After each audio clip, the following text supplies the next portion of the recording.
Marami akong naging karelasyon since high school. Pero isa sa mga hindi ko makakalimutan ang ibabahagi ko sa inyo ngayon. 4 years ago ay nagtatrabaho ako sa isang call center.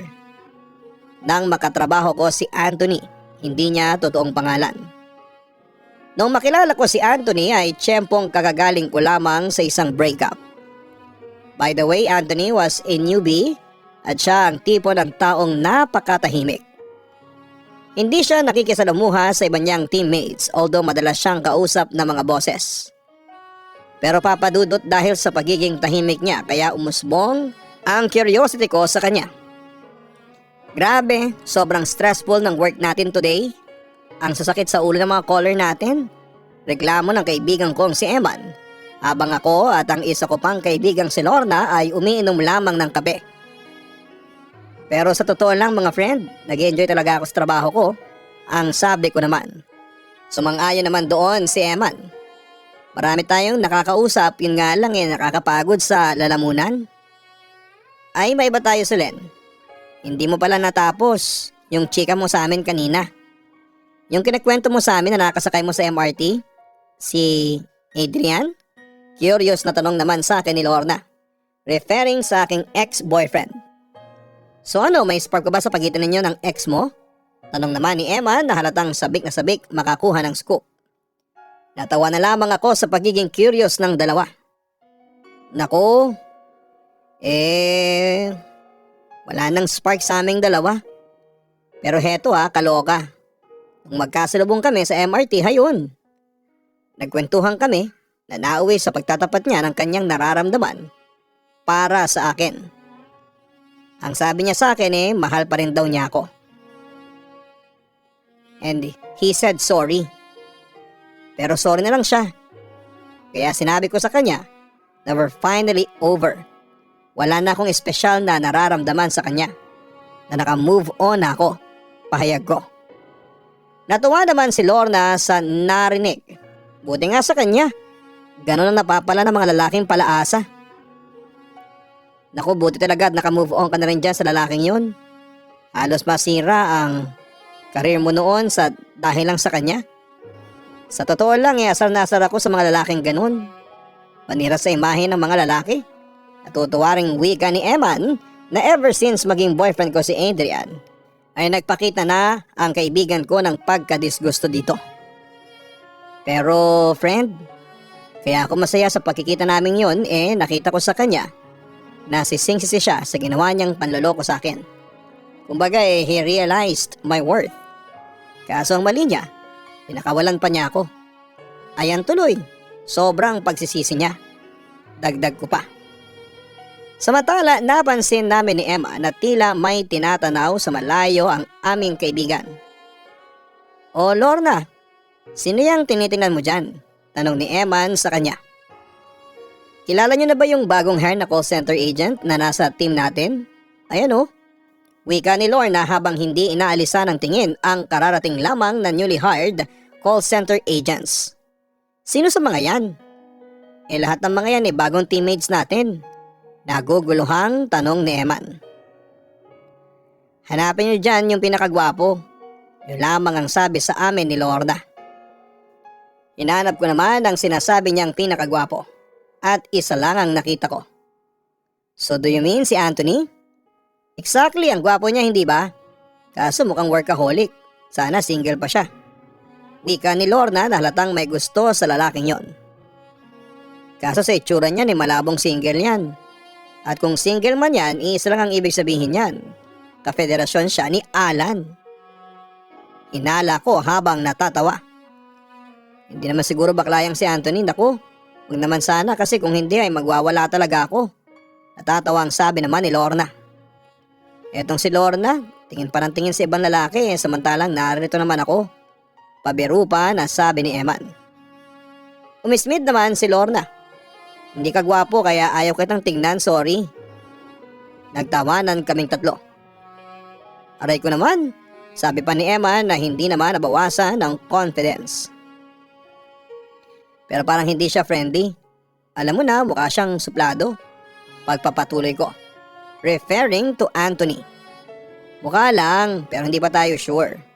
hindi pa natin siya nakakausap. Kinontra kagad ni Eman yung sinabi ni Lorna. Suplado yan. Sigurado ako dyan, tingnan mo tahimik lang siyang kumakain dun sa mesa. Hindi siya nakikipag-usap sa mga kasama niya. Baka nahihiya lang siya kasi alam nyo na, baguhan lang siya sa company. Umalay natin baka introvert, wika ko. Sumang-ayon naman si Lorna sa akin. May punto ka dyan, Solen. Samantala'y napansin kong unti-unti nang nagsipagalisan ang mga newly hired employees pagkatapos nilang kumain. Naiwan na lamang si Anthony na mag-isa sa kanyang table kaya nagpa siya akong pumunta at samahan ang lalaki. Hi Anthony, can I join? Tanong ko sa kanya. Tumingin at masaya namang sumagot ang lalaki. Sure, anyway, bakit ka umalis dun sa pwesto mo? Curious niyang tanong. Mag-isa ka na lang kasi dyan kaya heto naisip ko na tumabi sa'yo at saka para makilala na rin kita ng lubos. Sagot ko. Napansin ko tahimik ka. Are you a shy type of person? Usisa ko pa sa kanya. Oo, introvert kasi ako eh. Pagtatapat niya sa akin. Naku, hindi usong mahiyain sa kumpanyang ito. Lahat dito ay makakapal ang muka. Tingnan mo lang ako ang kapal ng fest para tsikahan ka. Natatawa kong wika. Anyway, sasagad-sagadin ko na ang kakapalan ng mukha ko ha. Gusto kitang maging friend, mukha ka kasing mabait, pwede ba? Oo naman, sagot niya sa akin. So, kumusta naman ang pagtatrabaho mo rito sa company? Magiliw naman siyang sumagot. Okay naman. Madali naman akong natuto sa trabaho ko. Huwag kang mag-alala. Masasanay ka rin sa trabaho mo. Pampalubag loob ko sa kanya. Anyway, kilala mo na ba ako?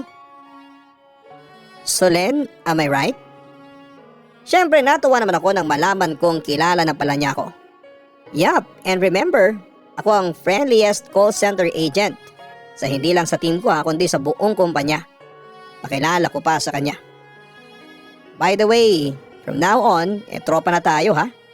Sa susunod ay isasama ko na sina Eman at Lorna para sumaya ang stay mo rito sa kumpanya. Sige, okay yan. Napangiti naman ako sa sagot ni Anthony. Hindi ka rin madaldal no? Kung sa bagay, naintindihan kita.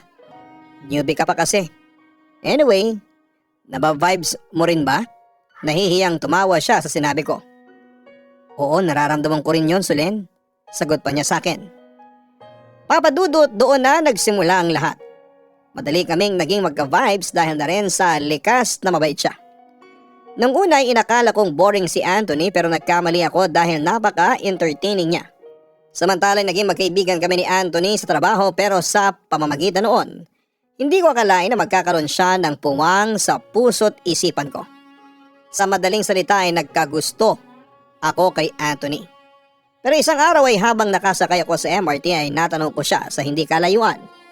May kausap sa phone at hindi niya ako pansin noon dahil na rin sa maraming tao. Pero nagtataka ako kung sino yung kausap niya sa kabilang linya.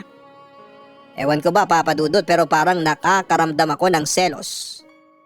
Samantala nang matapos ng kausapin ni Anthony ang tao sa kabilang linya ay nagpa siya na akong lapitan siya papadudot. O Solen, narito ka pala sa MRT. Nagulat pero masayang bati sa akin ni Anthony. Natanaw kasi kita mula doon kaya pinuntahan kita. Sagot ko sa kanya. So, how's your afternoon? Ayos naman ba? Agad namang sumagot si Anthony.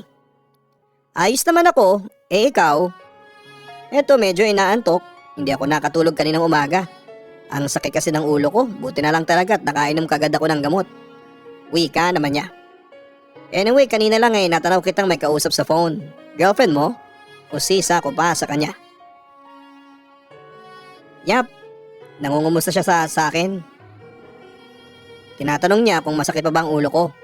Ayun, kinampante ko siya na okay na ako. Nakaramdam naman ako ng disappointment sa narinig ko mula kay Anthony. So may girlfriend ka na pala? Hindi mo naman naikwento yun sa akin. You didn't ask, mahinang wika ni Anthony. Tinanong ko kaya sa'yo dati kung meron kang girlfriend o wala kaso. Hindi ko na tinapos pa ang sasabihin ko dahil ayaw kong magtunog na nagsiselos. Okay. Natatandaan ko yun. Well, noong time na tinanong mo ko, I hesitated to answer your question kasi may problema kami ng girlfriend ko noong time na yon. Besides, I don't want my private life to be known inside the workplace. I think you're disappointed. Obserba niya sa akin. Bakit naman ako madidisappoint? Kunwari ay deny ko. Pero ang totoo ay aaminin kong nangihinayang ako. Kasi alam mo na, nalaman mong may girlfriend na ako. Pagpapatuloy niya sa sinasabi niya kanina. I think there's no reason for me para ma-disappoint sa'yo. Hindi naman kawalan ang pagiging taken mo sa friendship natin at sa performance mo sa trabaho. Sagot ko na lamang sa kanya. Anyway, kung babasihin yung reaksyon ng mukha mo habang nakikipag-usap sa phone mukhang masaya ka naman sa kanya. Dagdag ko pa. Umiti naman si Anthony. You're right, masayang-masaya ako sa kanya. Ang sabi pa niya sa akin. Ganun ba? That's good. Lalo lang akong nakaramdam ng lungkot sa aking narinig mula sa kanya. Pagkatapos noon ay nauna na akong lumabas ng MRT para maitago ko sa kanya ang totoo kong nararamdaman. Samantala pagkatapos noon ay nasira na ang mood ko. Hindi na ako naging cheerful, hindi tulad noong dati. Iniisip ko kasi noon si Anthony at sobra kong hinayang sa katotohanang may girlfriend na ang kaibigan at katrabaho ko. Sa kabilang banda dahil sa ayaw ko nang lumalim pa masyado ang feelings ko para kay Anthony, ay minabuti ko noon na umiwas na lamang sa kanya. Ayaw ko kasi na ako pang maging dulot ng problema kay Anthony.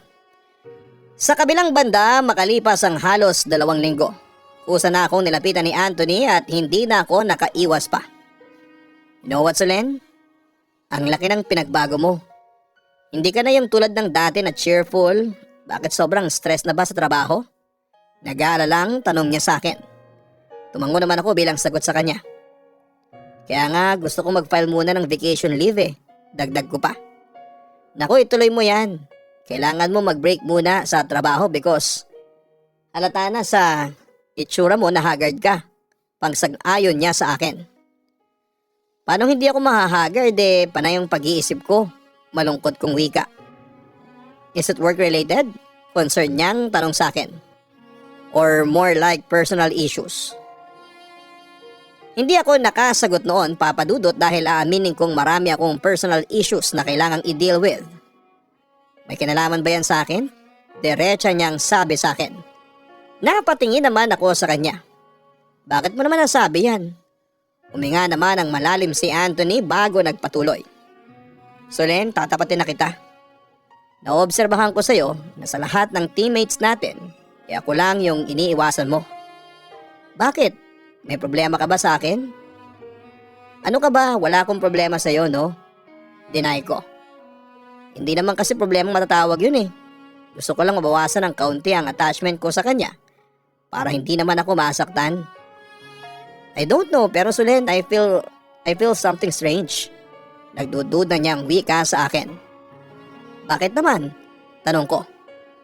Agad naman siyang nagpatuloy. Ayaw kong maging assuming pero simula noong malaman mong may girlfriend ako at nung pinakilala ko sa'yo si Yvette, bigla ka nang nanamlay sa akin. Yun bang dahilan? Hindi naman ako nakakibuka agad dahil aaminin kong guilty ako, Papa Dudut. Maya-maya'y bigla niya akong diniretsa nang mapansin niyang nananahimik ako. May narinig akong chismis sa loob ng workplace na may gusto ka raw sa akin.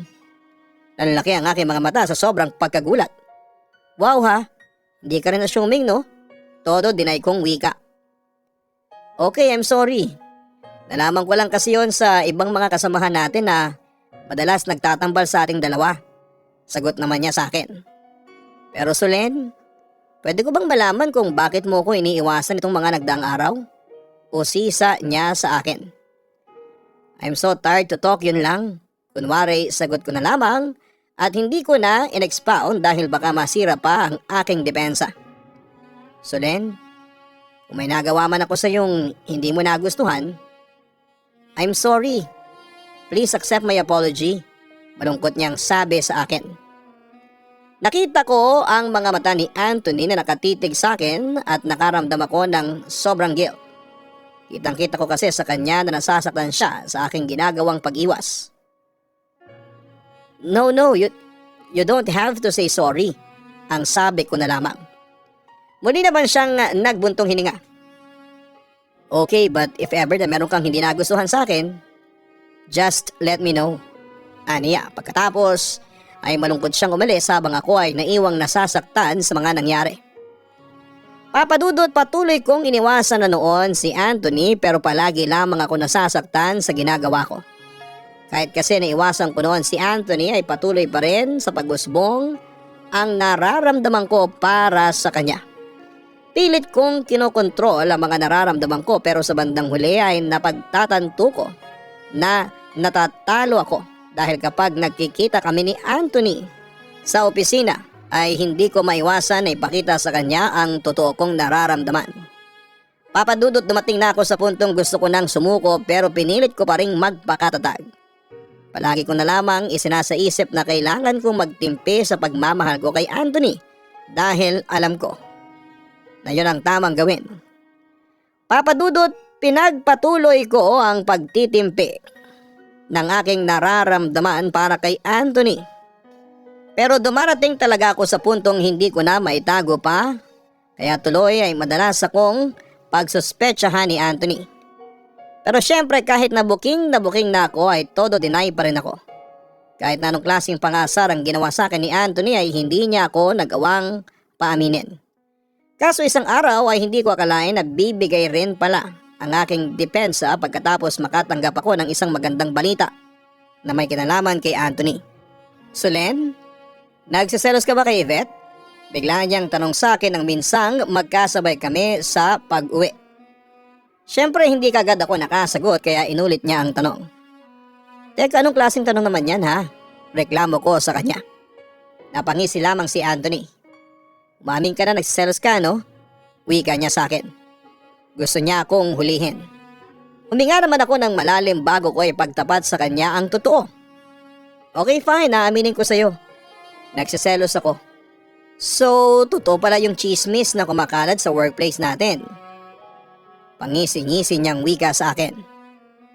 Na-stress ako hindi lang sa trabaho kundi pati sa'yo eh.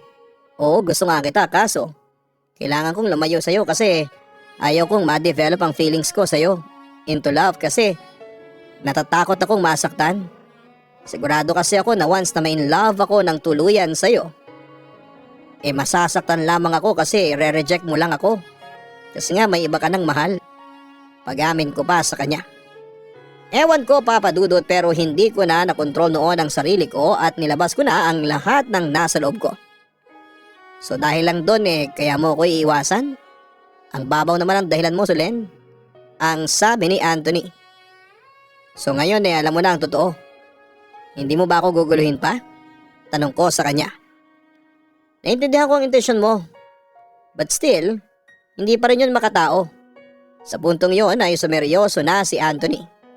I know na sa ginawa kong pag-iwas sa kanya ay sobra siyang nasaktan noon. Ginagawa ko lang yun kasi ayaw ko makasira sa relasyon ninyo ni Yvette. Katwiran ko sa kanya. Sa puntong yon ay huminga ng malalim si Anthony bago siya nagtapat ng totoong nararamdaman para sa akin. What if I tell you na mahal kita? Lalayo ka pa rin ba sa akin? As usual ay nagulat naman ako sa aking nalaman. Anong sabi mo? I wanted to make sure na tama ang aking narinig. You heard it right. I love you, ang sabi niya sa akin. Pero paano si Yvette? Tanong ko sa kanya. Nag-break kami kahapon lang. Siya mismo ang nakipag-break sa akin. In love siya sa ibang lalaki. On the other hand ay hindi ako nasaktan kasi may iba na rin naman akong mahal. At ikaw yon? Kwento niya sa akin. Ngayong alam mo na mahal kita, iiwasan mo pa ba ako? O sisa pa niya? Ewan ko, Anthony. Please, give me time to think bago ko sabihin yung mga nararamdaman ko para sa'yo. Ang sabi ko na lamang. I need time to think bago ko gumawa ng desisyon tungkol sa usaping pag-ibig. Okay, bibigyan kita ng panahon para makapag-isip-isip. Pero sana, Solen, sa pagkakataong ito wag mo na akong iwasan. Hiling niya sa akin. Sige, Anthony. Hindi na kita iiwasan simula sa araw na ito. Pangako ko naman sa kanya. Papadudot, after a week pagkatapos ng pagtatapat niya ay naging kami kaagad ni Anthony. Siyempre walang mapaglagyan ng saya ang puso ko. At that time, I admit na mahal ko na si Anthony. Pero yon ang inakala ko. Simula kasi noong naging kami ni Anthony ay patuloy siya sa pagbibigay ng disappointments sa akin. Lalong-lalo na sa pag-uugali niya. He's so ungentleman at masyadong agresibo. He always try to take advantage on me, tulad na lamang isang gabi nang dalhin niya ako sa kanyang tinutuluyang condo unit.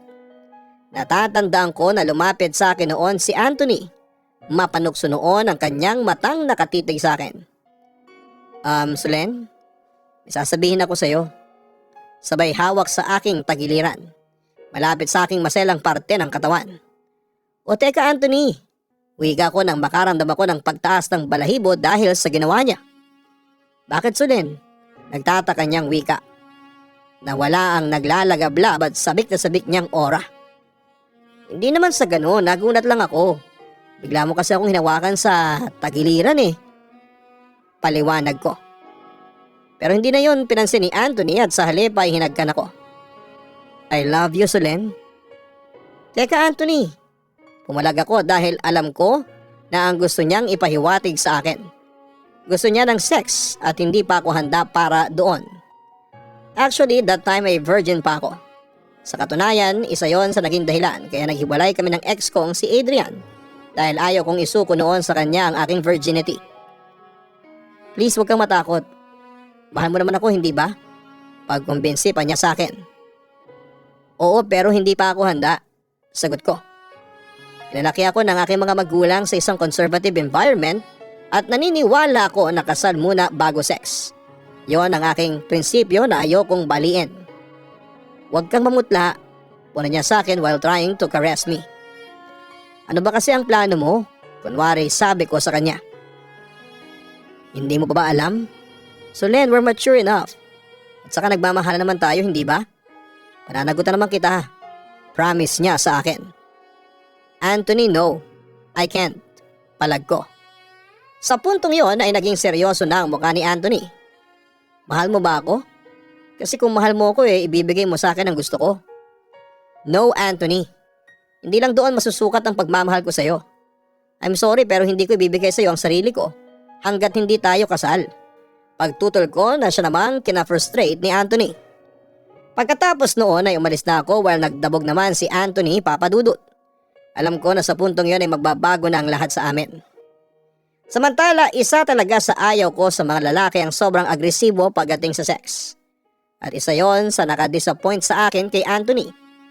Noong una ay nakuha ko pang pagpasensyahan si Anthony pero sa bawat pagkikita namin ay palagi niya akong sinusedus na ibigay ko na sa kanya ang pagkababae ko. Hindi ko tuloy maiwasan na ma-offend sa mga ginagawa niya. He even dared me na kapag hindi ko raw binigay sa kanya ang pagkababae ko ay hihiwalayan niya ako. Papadudot from that point I realized na hindi ako mahal ni Anthony and he wanted me because of personal pleasure. For him, having a girlfriend is like having a toy na kahit kailan ay pwede niyang paglaruan at pagparausan. Papadudot, I'm not the type of girl na kailangan niya. At dahil doon, kaya ako nag-decide na makipaghiwalay na sa boyfriend ko. I'm sorry, Solen, kung na-offend ka sa ginawa ko sa'yo dati. I'm sorry, sana naman ay mapatawad mo ako. Ang sabi niya sa akin nang minsang magkaroon kami ng pagkakataong makapag-usap. Nagbuntong hininga muna ako bago ako gumawa ng isang desisyon. Okay, pinapatawad na kita. Kung gano'n ay makipagbalikan ka na sa akin. Umiling ako sa kanyang sinabi. Maaring pinatawad na kita pero buo na ang desisyon ko. Di na ako makikipagbalikan pa sa'yo. Sorry naman. Mahal na mahal kita. Ngunit naputol yon nang sabihin ko sa kanyang katotohanan. Hindi mo ako mahal, Anthony. Kasi kung mahal mo ako, irerespeto mo yung desisyon ko noon, kaso ilang beses kang nagpumilit sa akin tapos madalas mo kong takutin na makikipaghiwalay ka sa akin kapag hindi ko ibinigay sa iyo ang pagkababae ko. At eto nga, nakikipaghiwalay ka sa akin. Sa ginawa mong yon, I just realized na hindi mo nga talaga ako mahal. Na virginity ko lang ang gusto mo sa akin. Kung ganyan kasi ang pag-iisip mo, hindi ako ang babaeng nararapat para sa iyo. Paliwanag ko. Pananagutan naman kita, insist niya. Hindi katwiran yon, Anthony. At saka siguro blessing in disguise na rin yung nangyari kasi na-realize ko rin na hindi talaga ikaw ang ideal man ko. Napaghanga lang pala yung nararamdaman ko sa'yo at hindi pag-ibig. Anthony, you disappointed me and that made me understand na hindi pala tayo ang para sa isa't isa. Ano bang gusto mong gawin ko para lang bumalik ka sa akin? Halos maiyak siya sa tanong na ibinato niya sa akin. Wala, Anthony. Buo na talaga ang desisyon ko. Hanggang dito na lang talaga ang relasyon natin. Wika ako sa kanya. Hindi mo alam kung gaano kasakit sa akin yung ginagawa mo. Pero sige, tatanggapin ko kasi kasalanan ko rin naman. Nawala ang pagmamahal mo sa akin ang dahil lang sa isang pagkakamali. Sige Sulen, tatanggapin ko yung kinalabasan ng pagkakamali kong yon. Kahit na masakit sa akin. Aniya habang umiiyak sa aking harapan. Papa Dudut, hindi pa natapos doon ang lahat. Nagpatuloy pa noon ang pangungulit ni Anthony sa akin pero matigas na ako. Kaya sa huli ay sumuko na lamang siya at sinubukang tanggapin. Hanggang doon na lamang ang relasyon namin. On my part ay inaamin ko na nahirapan din akong mag-move on dahil minahal ko rin si Anthony bukod sa iisang kumpanya lamang kami nagtatrabaho at madalas kaming magkita roon. Pero sa pagdaan ng panahon ay unti-unti ring nawala ang feelings ko para sa kanya. Ganon din siya sa akin hanggang sa lumipas ang ilang buwan. At tuluyan na kaming nakarecover sa aming failed relationship.